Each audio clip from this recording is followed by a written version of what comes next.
Bienvenidos a este espacio en Entrevistas, Historia de la Psicología. A través de la historia hemos visto que son muchos los enfoques psicológicos que han tratado de posicionarse como el más fuerte, entre los que encontramos el cognitivo-conductual, el psicoanálisis, el sistémico y el humanista. Este último es quien desarrollaremos por medio de la entrevista a Carl Rogers, Abraham Maslow y Rollo May, exponentes representativos de la psicología humanista, contemplando el surgimiento, objeto de estudio y sus principales características. Adicionalmente, ahondaremos un poquito en las teorías y aportaciones de cada uno de los expositores mencionados anteriormente, para dar inicio con la exploración de esta psicología humanista, también conocida como la tercera fuerza. Gracias. Muy buenos días. Estamos el día de hoy con el señor Carl Rogers, el cual es un reconocido psicólogo y uno de los principales exponentes de la psicología humanista, la cual destaca una visión positiva del ser humano. Muy buenos días, don Carl Rogers. Espero que se encuentre muy bien el día de hoy. Señor Carl Rogers, cuéntenos un poco sobre usted. Bueno, soy Carl Rogers, nací el 8 de enero de 1902 en Oak Park, Illinois, Estados Unidos, un suburbio de Chicago. Soy el cuarto de 6 hijos y psicólogo humanista. En el programa de Psicología Clínica de la Universidad de Columbia recibí mi PhD, es decir, mi doctorado en 1931. Además, fui iniciador junto a Abraham Maslow y otros reconocidos psicólogos del enfoque humanista. Por último, en el año de 1951, publiqué La terapia centrada en el cliente, la cual ha sido mi principal obra hasta el momento. ¿Cuál fue la institucionalización, desarrollo y surgimiento de la psicología humanista? Básicamente, todo empezó por Abraham Maslow y un conjunto de colegas tales como Rollo May, Claro Mustakas, Henry Murray, Sidney Howard, Anthony Subtich y George Carl Rogers, que inconformes por la forma en que se está orientando la psicología con el conductismo y el psicoanálisis, decidimos ir poco a poco, ir emergiendo como un grupo distinto que busca desarrollar un cuerpo teórico de investigación diferente en la psicología. De esta manera, a lo largo del tiempo se fueron sumando más y más personas a este grupo de inconformes hasta terminar por formar una lista que Maslow la llamó la red europsíquica. Ya en el año de 1958, Maslow y Anthony Subtich fundan el Journal of Humanistic Psychology. Su primer número se publicó en el año 1963. En el verano de ese mismo año, en Filadelfia, gracias a pequeñas donaciones conseguidas por Gordon Allport y teniendo a James Bugental como presidente, se dio la fundación de la Asociación Americana de Psicología Humanista, que años más tarde se pasó a llamar solo Asociación de Psicología Humanista. Ya el surgimiento definitivo de la psicología humanista, con el enfoque humanista como tal, como tercera fuerza, se dio en el año de 1964, cuando Gordon Allport y yo hicimos pública nuestra adhesión a este enfoque, pues todavía no nos habíamos decidido del todo. Ya para 1971, 371 miembros de la APA pidieron a esta organización la creación de una división para la psicología humanista, con el propósito de aplicar los conceptos, teorías y filosofía de esta perspectiva a la educación, investigación y aplicación profesional de la psicología científica. Y por último, el primer programa de maestría en psicología se estableció en el Departamento de Psicología del Sonoma State en 1966. ¿Cuáles son los principales exponentes de la psicología humanista? Los principales exponentes de la psicología humanista son Abraham Maslow, Rollo May, Charlotte Buller, Gordon Allport, Fritz Perls, Viktor Frankl y quien les habla, Carl Rogers. Habiendo ya nombrado los principales exponentes de la psicología humanista, ¿qué piensa que tienen en común las diferentes perspectivas de este enfoque?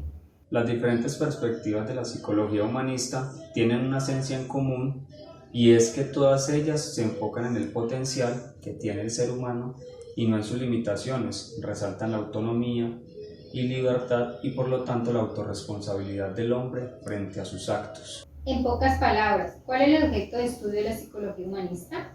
En pocas palabras, el objeto de estudio de la psicología humanista es el ser situado existencialmente, como totalidad siempre en proceso, en constante devenir. ¿Cuáles son los principios de la psicología humanista?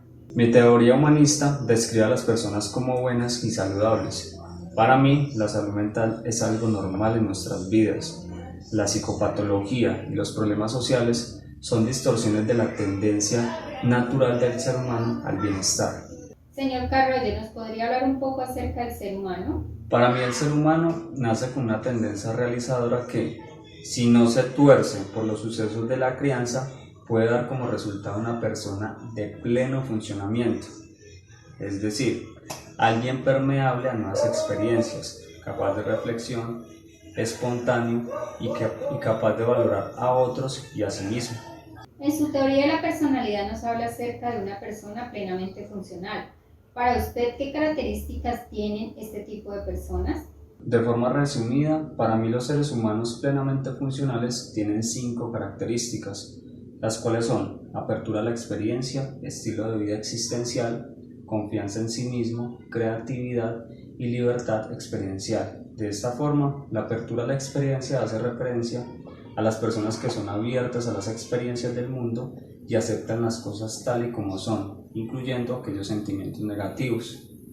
El estilo de vida existencial se refiere a la tendencia a asumir que es cada uno quien da sentido a las experiencias que se viven en el momento. La confianza en sí mismo se refiere a prestar atención y confiar en los sentimientos, instintos y reacciones viscerales. Se refiere a hacer aquello que es correcto. Y la creatividad hace referencia a sentimientos de libertad y responsabilidad que lleva a que las personas participen en el mundo y la autoactualización de otros. Por último, la libertad experiencial es un rasgo en el cual las personas son capaces de encontrar nuevas opciones de comportamiento donde aparentemente hay pocas. ¿En qué consiste su terapia centrada en el cliente? Mi terapia centrada en el cliente consiste en que el discurso de la persona debe ser interpretado en los términos del cliente, es decir, por la misma persona que asiste a consulta. Porque ¿quién más puede hablar de lo que le sucede en la vida si no es uno mismo, quien es quien vivencia aquellas experiencias? Mi terapia es no directiva, por lo tanto el terapeuta debe entrar en una relación intensamente personal y subjetiva con el cliente y actuar como una persona que trata a otra y no como un profesional que direcciona a un paciente.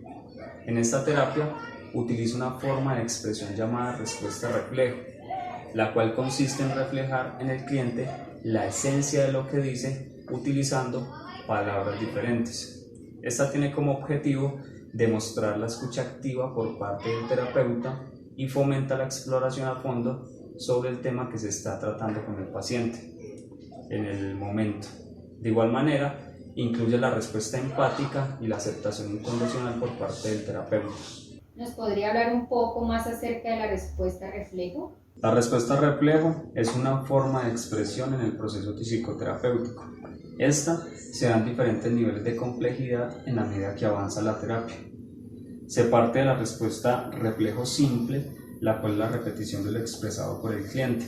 Se pasa luego a la respuesta de inversión de la relación figura-fondo, la cual da al cliente la posibilidad de ver de otro modo su propia percepción. Después se continúa con la respuesta contradefensiva. En esta, la tarea del terapeuta consiste en darse cuenta de hasta dónde las palabras de su cliente son un reflejo fiel o un disfraz de sus sentimientos. Por último, se continúa con la respuesta de dilucidación o de clarificación, la cual consiste en descubrir y entregar al cliente el sentido de lo que acaba de decir. ¿Cuáles fueron las premisas fundamentales de la terapia centrada en el cliente? Las premisas fundamentales de la terapia centrada en el cliente son la confianza radical en la persona del cliente y el rechazo al papel directivo del terapeuta. ¿Qué se logra con la terapia centrada en el cliente? Un entorno sin prejuicios, sino directivo, tal como lo es la terapia centrada en el cliente, ayuda a que las personas logren a redescubrir su tendencia a la autoactualización, abordándose hacia el tema desde un punto de vista positivo y no patológico como los demás enfoques. Después de haber visto más de cerca su terapia centrada en el cliente, ¿piensa usted que la actitud del terapeuta es un elemento esencial del cambio en el paciente? Por supuesto que sí.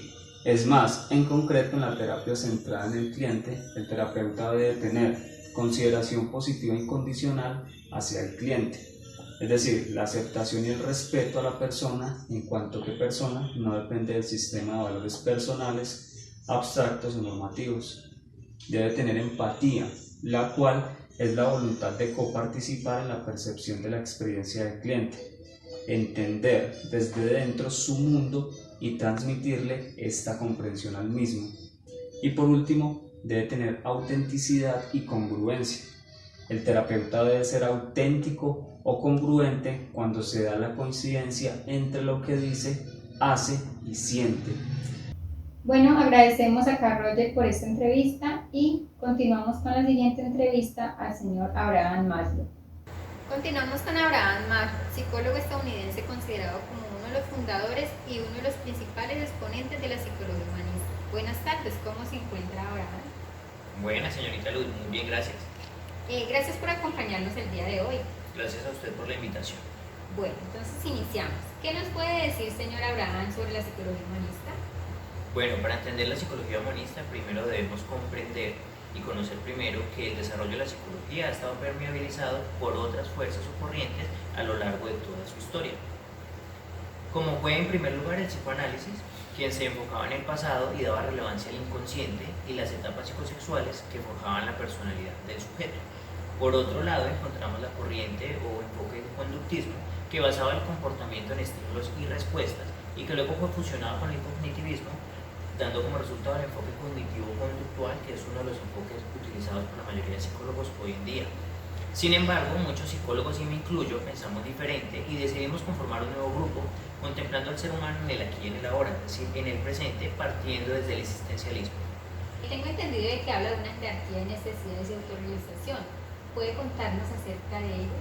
¿O en qué consiste? Claro, Luz. Los seres humanos estamos en constante crecimiento y nos movilizamos en función de nuestras necesidades. Y las clasifico en una pirámide de 5 niveles. En el primer nivel encontramos la fisiológica, donde se posiciona el hambre, la sed, es decir, lo primitivo. En el segundo nivel encontramos la seguridad, donde se encuentra la salud, el empleo y los recursos económicos. En el tercer nivel, la afiliación, es decir, la amistad y el afecto, es decir, todos los vínculos. Y en el cuarto nivel, el reconocimiento, es decir, el respeto, el éxito y los logros. Y finalmente, la autorrealización, donde se puede encontrar el liderazgo, la resolución de problemas. Es decir, entonces, que de esta forma, la autorrealización es el proceso de crecimiento personal de toda la vida mediante la satisfacción progresiva, es decir, nivel a nivel, de cada una de las necesidades mencionadas anteriormente, dando como el resultado de una personalidad equilibrada, donde podemos aprovechar nuestros dotes intelectuales y toda nuestra capacidad personal. Qué bueno, Abraham, muchísimas gracias por sus grandes aportes. Muchas gracias a usted nuevamente por la invitación. Finalmente, damos la bienvenida a Roger May, psicólogo y psicoterapeuta estadounidense, conocido por su aportación desde la psicología asistencial. Muchas gracias, Kevin, por la invitación. A usted por estar aquí, señor May. Señor May, cuéntenos, porque sabemos que se ha interesado por realizar una propuesta sobre la psicología asistencial. Cuéntenos cómo surgió y de qué se trata. Claro que sí, surge gracias a un amplio abanico de corrientes que facilitaron construir una visión novedosa de la psicología, entre los que se encuentran grandes referentes como el psicólogo humanista Abraham Maslow y los legados de Otto Rank y Erich Fromm, concretamente en sus trabajos de la autoexpresión y el libre albedrío. Esta propuesta se trata de un enfoque terapéutico más filosófico que médico, libertad y creatividad como centro de psicoterapia, donde la libertad es la capacidad del hombre de tomar su propio desarrollo y es la capacidad de moldearnos a nosotros mismos. Por lo tanto, desde la propia libertad construimos nuestro destino. En este sentido, la psicoterapia asistencial se basa en dos ejes fundamentales, que tenemos la libertad del individuo para expresarse y ser lo que quiera ser, en la cual el psicólogo solo lo guía y aconseja desde un absoluto respeto y la creatividad, es decir, la puesta en marcha de soluciones creativas y originales para conseguir los objetivos vitales de cambio en el comportamiento. Señor May, teniendo en cuenta lo mencionado anteriormente, ¿podría decirnos que las principales características para la terapia asistencial son? Sí, aumentar la conciencia del cliente respecto a su propia existencia y así ayudar a que experimente su existencia como real. Debe ser flexible y ajustarse a las necesidades del cliente. El terapeuta y el cliente son dos personas en una auténtica relación. El terapeuta no siempre sabe lo que lo motiva y su actitud, más que aplicar una teoría, consiste en escucharle con atención y respeto. El terapeuta procura analizar todas las formas de comportamiento tanto del mismo como del cliente. que impiden el encuentro real entre ambos. Para concluir, nos gustaría que nos explicara de manera breve cuál fue su aporte a la psicología. Sí, se introdujo el existencialismo. Esta propuesta busca que haya un diálogo donde la finalidad, más que conducir al paciente al bienestar y a la felicidad, es facilitarle estrategias para afrontar la vida de una manera más segura, valiente y racional. Por lo tanto, el cliente es el centro de la terapia, aquel donde el psicólogo lo orbita, lo aconseja y va fomentando la creatividad del individuo para encontrar sus propias soluciones y respuestas a los problemas de la vida. Muy interesantes todas estas aportaciones, nos muestra un panorama diferente de lo que es la psicología humanista. Muchísimas gracias por compartir este espacio con nosotros, señor Rollomay. Muchísimas gracias a usted, Kevin, por esta invitación. Nos vemos en otro espacio. Gracias a todos ustedes por compartir este espacio con nosotros. Esperamos que las aportaciones dadas por nuestros expositores representativos de la psicología humanista ayuden a la construcción de conocimiento. Esperamos encontrarnos nuevamente en un próximo espacio. Que estén bien, hasta luego.